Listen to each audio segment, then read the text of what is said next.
os pais escondendo ovos de chocolate e querendo promover essas brincadeiras com as crianças de caça aos ovos. E mais uma vez eu fico pensando na minha responsabilidade, meu privilégio de ter meus olhos abertos para o plano eterno de Deus. Aquilo que na eternidade passada Deus planejou e eu tenho o privilégio de participar. Então, para nós, e eu fiquei pensando nisso também, né, que como que quase que nós temos o privilégio de quase que todo domingo fazemos memória do Senhor e temos a nossa Páscoa. Uma informação, um estilhaço da verdade de Deus para o mundo, é um grande segredo nosso que nós podemos desfrutar dele. E parece-me que essa semana que antecede a morte do Senhor e toda essa experiência dele, pode também falar de uma forma prática a nossa experiência e a nossa vida nessa terra, porque está trazendo aqui também a agenda católica cristã, né, quando eles fazem as festas nessa semana, e eles chamam o domingo passado de Domingo de Ramos, né, e nós lembramos que uma semana antes que o nosso Senhor ressuscitasse dos mortos, naquela semana em que ele foi crucificado, a semana se inicia com ele entrando em Jerusalém e sendo celebrado, né? Por isso que eles levantam as palmas, né? E o Senhor então tem aquela experiência, aquele júbilo, aquele êxtase terreno. Bendito aquele que vem em nome do Senhor, né? Hosana ao filho de Davi, hosana nas alturas. E o Senhor entra em Jerusalém sendo celebrado pelas crianças, sendo celebrado pelos pobres, sendo contemplado por essas pessoas. E o Senhor sabia, mas talvez para os apóstolos, talvez para os discípulos, eles não conseguiriam imaginar que aquela mesma pessoa, 3 dias, 4 dias depois, estaria completamente desfigurado, nu, escarnecido, pendurado num madeiro. E nós conhecemos bem nessa semana e a celebração dela, né, chama-se a Sexta-feira da Paixão, como ontem chama-se o Sábado de Aleluia, e hoje o Domingo da Ressurreição. Mas eu queria convidar os irmãos a meditarem que talvez essa história poderia ser uma síntese das nossas experiências nessa terra. Cada um de nós, né? Ontem tivemos o privilégio de estarmos juntos no casamento do Arthur e da Ruth, né? E todos nós já passamos por experiências de muita alegria nessa vida, né? Seja em casamento, seja numa promoção de trabalho, seja passando num concurso, seja tendo filhos, né? Tem tantas experiências que são agradáveis para nós nessa vida, tantas experiências que trazem para nós um calor, trazem para nós um renovo, tantas experiências que nós falamos que esse dia poderia durar para sempre, esse dia poderia nunca acabar, mas ele acaba. E nós também temos que dar esse testemunho, e se você ainda não passou por essas situações, você vai passar. Porque como nós refletimos ontem, nós ainda vivemos num mundo imperfeito, e o mundo imperfeito, nós estamos cercados de imperfeições, estamos cercados de pessoas imperfeitas, estamos cercados de malfeitores, estamos cercados de pessoas que nos fazem mal. E se você for bem sincero, você vai perceber também que existe um malfeitor dentro de você, que também te faz mal, que também te leva para caminhos estranhos, que também insiste em não comer e beber da vida eterna de Deus. Existe um malfeitor dentro de você que é ganancioso, é ambicioso, é vaidoso, é soberbo, é orgulhoso, que tem dificuldade em perdoar, tem dificuldade de pedir perdão, tem dificuldade de dar, né? Existe um malfeitor dentro de mim que tenta acumular para si, e nós vamos descobrir que nós temos esse mal operando ao nosso redor e dentro de nós. Isso faz com que muitas vezes, nós não venhamos reagir da forma certa, escolhamos caminhos difíceis, caminhos de deformidade, caminhos de morte. Né? Eugene Peterson tem essa frase, que ela é forte, ele diz que o pior que pode acontecer com qualquer um de nós é morrer antes de morrer. É escolher o caminho da morte antes de sermos chamados pelo nosso Senhor. Nós morremos para as coisas espirituais, morremos para a realidade dele, e apenas existimos. Porque se nós entendemos a palavra de Deus que a vida é uma pessoa, qualquer experiência fora de Cristo é uma experiência de morte. Só há vida em Jesus Cristo. Ele é a vida.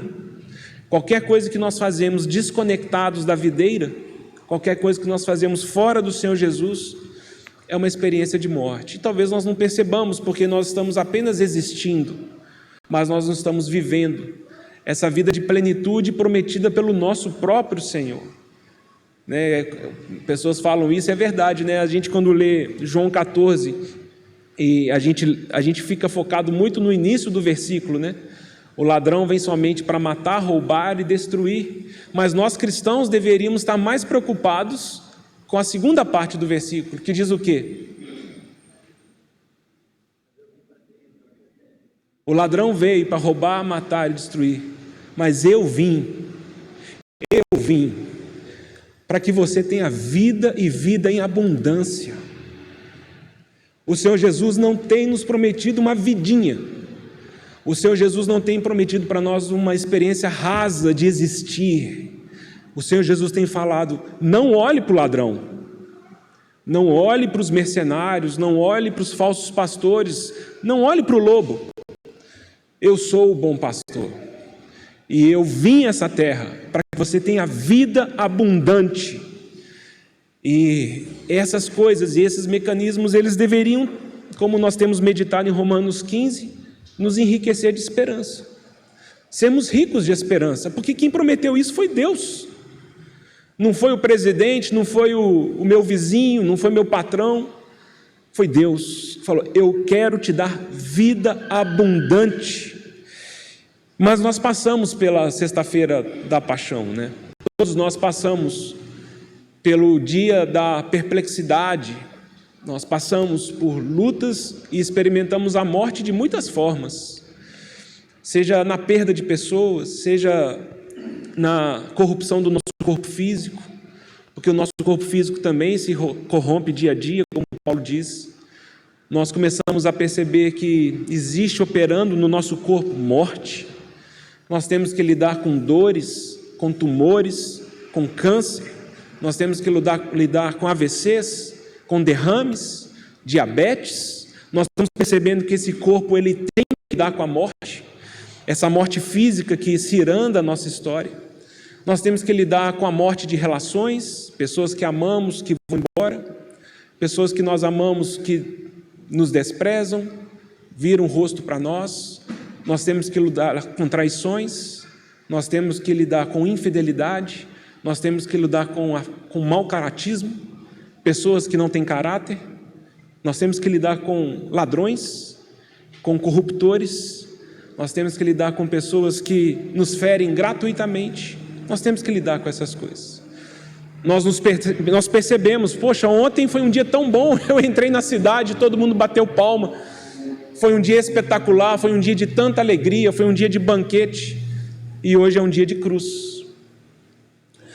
E aí nós chegamos nesse sábado, que é o dia do silêncio, e eu queria que os irmãos meditassem depois nessa expressão tão linda de João 5,17. O meu Pai trabalha e eu trabalho também. E os judeus ficaram escandalizados com essa informação, como lemos na continuação do versículo, não só, e talvez isso escandalizaria profundamente eles, porque o Senhor Jesus, ele se fez igual a Deus.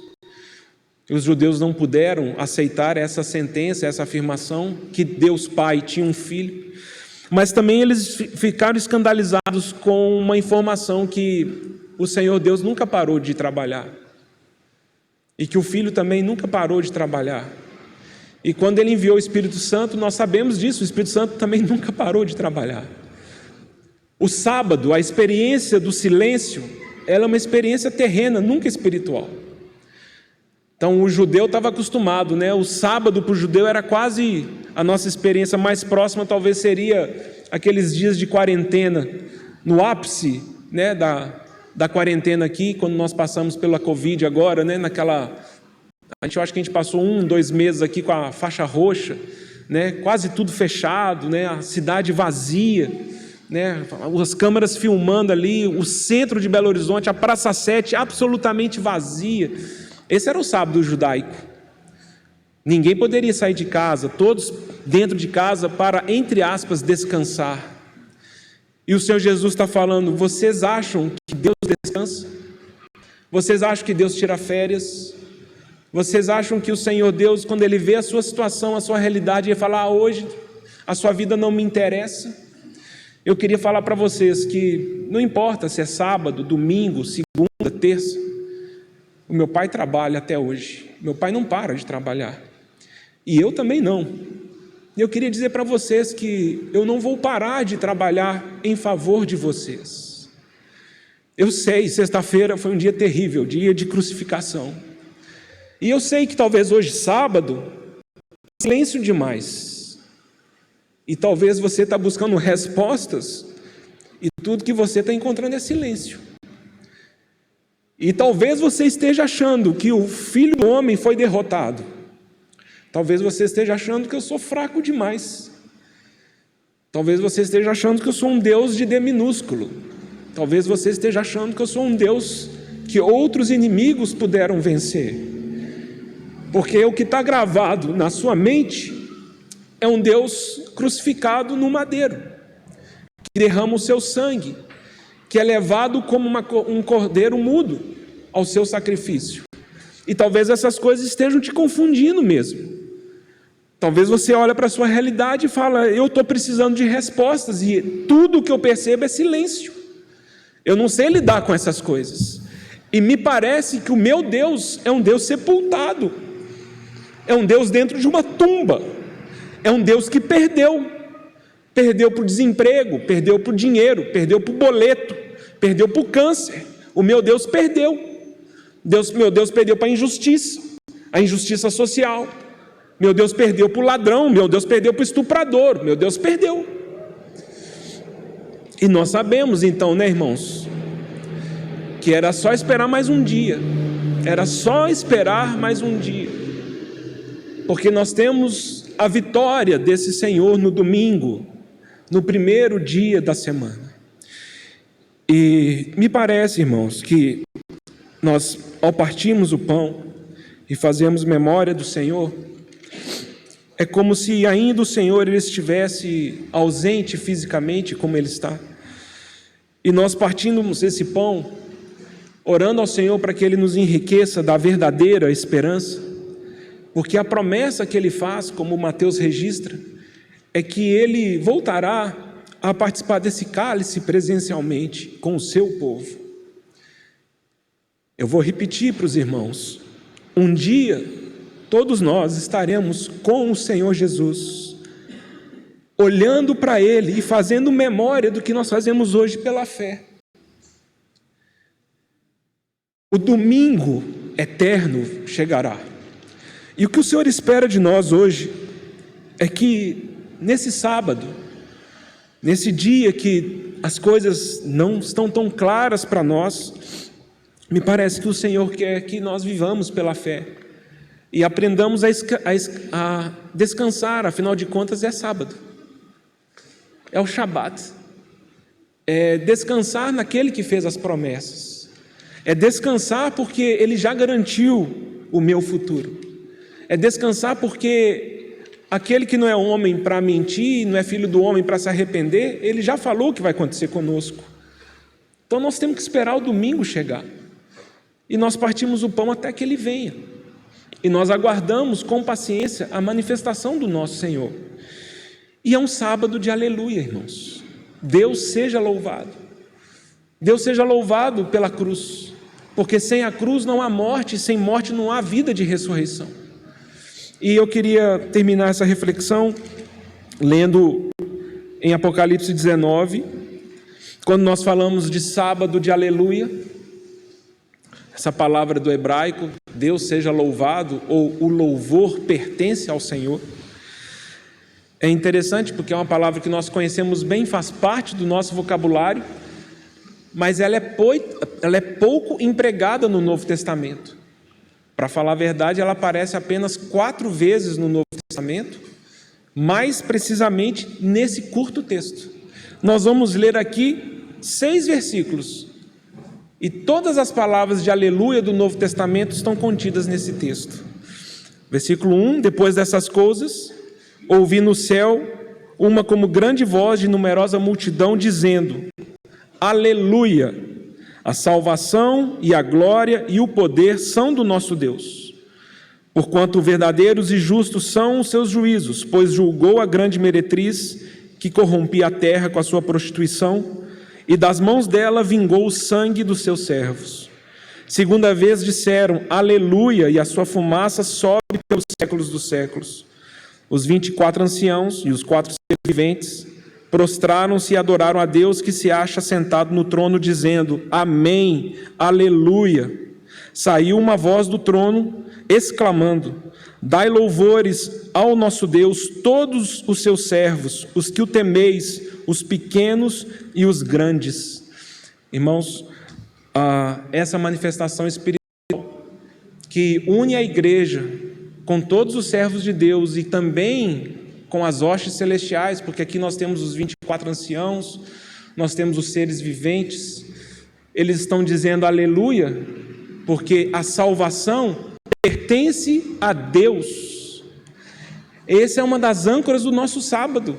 O meu descanso está em Deus, porque a minha salvação vem dele. Essa mesa está nos conclamando, essa mesa está nos ordenando: tire os seus olhos daquilo que não pode te salvar. A salvação pertence a mim. Tira os seus olhos das pessoas, tira os seus olhos das circunstâncias, tira os seus olhos do boletim médico, tira os seus olhos da política, tira os seus olhos do noticiário. A salvação que você procura está em mim. Aleluia! A salvação pertence ao nosso Deus. E quando isso toma meu coração e a minha fé descansa nisso, eu encontro o sábado. Eu espero no Senhor a minha salvação. E quando nós apontamos para esse quarto aleluia aqui, no versículo 6, João fala: então ouvi uma como voz de numerosa multidão, como de muitas águas e como de fortes trovões, dizendo: aleluia, pois reina o Senhor nosso Deus, o Todo-Poderoso. Alegremo-nos, exultemos, demos-lhe a glória, porque são chegadas as bodas do Cordeiro, cuja esposa a si mesmo já se ataviou. O nosso sábado de aleluia se transformará num domingo eterno, porque a nossa promessa, e aquele que preside essa mesa nos promete, estarmos unidos com Ele numa forma de amor tão impressionante, que a Bíblia usa o casamento para apontar uma realidade espiritual muito mais profunda que o casamento. Por isso, quando Paulo está ali dissertando sobre maridos e esposas em Efésios 5, e ele vai para lá e vai para cá, e ele fala: gente, o homem tem que se perceber como uma figura de Cristo, a mulher uma figura da igreja, e ele, grande é esse mistério. Eu não consigo entender essa união, mas eu não estou dizendo do homem e da mulher, eu estou dizendo de Cristo e a igreja. Os irmãos percebem que haverá um dia que vozes como de muitas águas e vozes como de trovão serão ecoadas nessa terra, falando: aleluia, pois reina o Senhor Todo-Poderoso. Alegremo-nos, exultemos, demos-lhe a glória, porque chegou as bodas do Cordeiro. E olha ali, a noiva do Cordeiro está ataviada, está linda, está preparada, e ela se unirá com Ele para sempre. Que o Senhor fale aos nossos corações. A Páscoa é muito mais do que uma festa ou uma celebração dessa passagem. Ela é uma garantia de futuro. Nós não iremos para um lugar que as nossas pernas, nossas obras nos levaram. O nosso futuro, e é por isso que está garantido, o nosso futuro é garantido porque o Cordeiro de Deus, Ele fez uma obra e Ele nos levará para esse lugar. Então nossos olhos, eles são tirados de nós, das nossas circunstâncias. E o que me define não são os dias mais alegres nessa terra, e o que me define não são os dias mais tristes dessa terra. Eu não posso ser identificado por você como uma pessoa magoada, deprimida, oprimida, porque é uma desonra à esperança do meu coração. É uma desonra à promessa que paira sobre todos nós. Alegre-se. Eu sei, a sexta-feira da paixão ela é terrível conosco. E eu sei que talvez nesse exato momento você acha, ou você pensa que eu estou sem fazer nada. O que você percebe é uma tumba fechada e silêncio. Não, eu quero te dizer que o meu Pai trabalha até hoje e eu trabalho também. E João 14 o Senhor fala, eu estou preparando morada. Eu estou preparando lugar para que aonde eu estou, estejais vós também. Que o Senhor enriqueça o nosso coração de esperança. Que sejamos ricos e prósperos de esperança, porque o que está logo ali à frente para nós é uma linda festa de casamento, que eu não vou para assistir, eu vou para participar unido com o meu noivo, né? Enquanto partimos o pão, poderíamos cantar Porque Ele Vive, posso crer no amanhã. São convidados pelo nosso Senhor Jesus. Cordeiro Pascual, como Paulo diz. Jesus Cristo é o Cordeiro Pascual. Ele é aquele que derramou seu sangue. E nós todos estamos no umbral da nossa vida. Nós estamos debaixo do sangue dele. A morte não tem poder sobre nós, porque quando a morte passa sobre mim, ele vê que eu fui vestido com vestes de salvação, e eu fui envolvido com manto de justiça. A demanda, a exigência do Deus eterno e justo para que se pagasse a justiça dele foi paga na cruz do Calvário.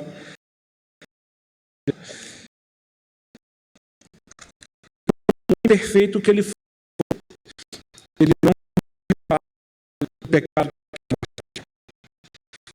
O Pai o ressuscitou dentre os mortos, e todo aquele que crê nele receberá a vida eterna. Que o Senhor fale em orações.